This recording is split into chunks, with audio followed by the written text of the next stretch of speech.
জয় গৌর জয় নিতাই।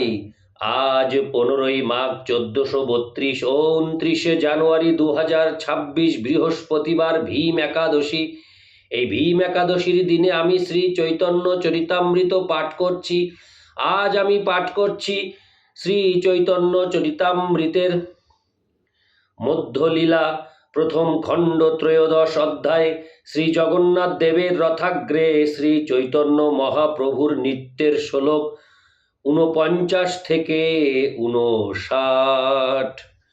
হরে কৃষ্ণ কৃষ্ণ কৃষ্ণ হরে হরে, হরে রাম রাম রাম হরে হরে। শ্লোক 49।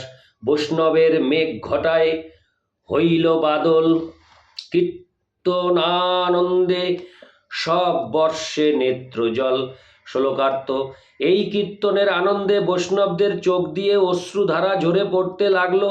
তা দেখে মনে হলো যেন মেঘের মতো বৈষ্ণবেরা বাড়ি বর্ষণ করছেন। ইতি শ্লোক 49। শ্লোক 50। ত্রিভুবন ভরি উঠে কীর্তনের ধ্বনি, অন্য বাদ্যাদির ধ্বনি কিছুই না শুনি। শ্লোকার্থ। কীর্তনের ধ্বনিতে ভুবন পূর্ণ হয়ে উঠল এবং অন্য বাদ্য আদির ধ্বনি আর তখন শোনা যাচ্ছিল না। ইতি শ্লোক 50। শ্লোক 51। সাতঠাঙ্গি বুলে প্রভু হরি হরি বলি, জয় জগন্নাথ বলেন হস্ত যুগ তুলি। শ্লোকার্থ।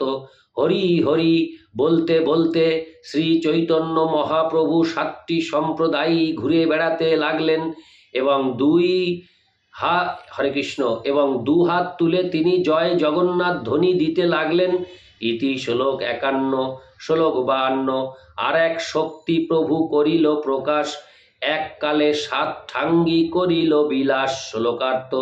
শ্রী চৈতন্য মহাপ্রভু তখন আর একটি অলৌকিক শক্তি প্রকাশ করে একসঙ্গে 7টি সম্প্রদায়ে লীলা বিলাস করতে লাগলেন।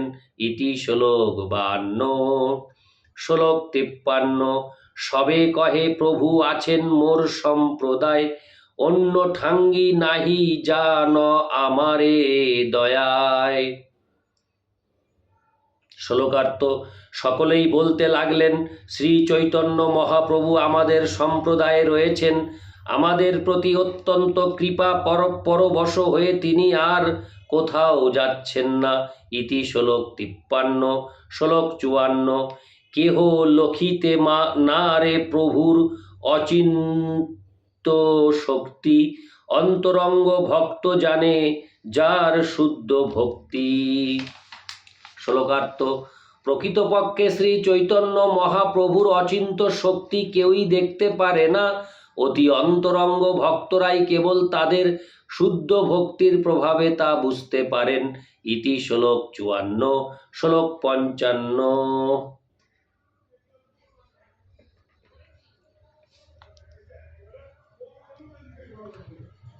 কীর্তন দেখিয়া জগন্নাথ হরষিত, সংকীর্তন দেখে রথ করিয়া স্থগিত। শ্লোকার্থ।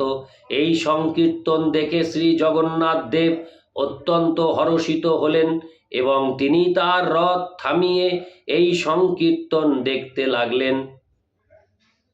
ইতি শ্লোক 55। শ্লোক 56।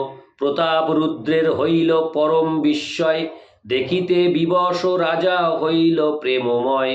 শ্লোকার্থ। এই সংকীর্তন দেখে মহারাজ প্রতাপ রুদ্র অত্যন্ত বিস্মিত হলেন। তা দেখে রাজা ভগবত প্রেমে মগ্ন হয়ে বিবশ হলেন। ইতি শ্লোক 56। শ্লোক 57। কাশী মিশ্রে কহে রাজা প্রভুর মহিমা, কাশী মিশ্র কহে তোমার ভাগ্যের নাহি সীমা। শ্লোকার্থ। রাজা যখন কাশী মিশ্রকে শ্রী চৈতন্য মহাপ্রভুর মহিমার কথা বললেন, তখন কাশী মিশ্র বললেন, মহারাজ আপনার ভাগ্যের সীমা নেই। ইতি শ্লোক 57। শ্লোক 58। সার্বভৌম সঙ্গে রাজা করে ঠারাঠারি, আর কেহ নাহি জানে চৈতন্যের চুরি। শ্লোকার্থ মহারাজ প্রতাপ রুদ্র এবং সার্বভৌম ভট্টাচার্য উভয়েই শ্রী চৈতন্য মহাপ্রভুর এই অদ্ভুত লীলা দর্শন করেছিলেন। অন্য আর কেউ শ্রী চৈতন্য মহাপ্রভুর চাতুরী জানতে পারেনি। ইতি শ্লোক 58। শ্লোক 59।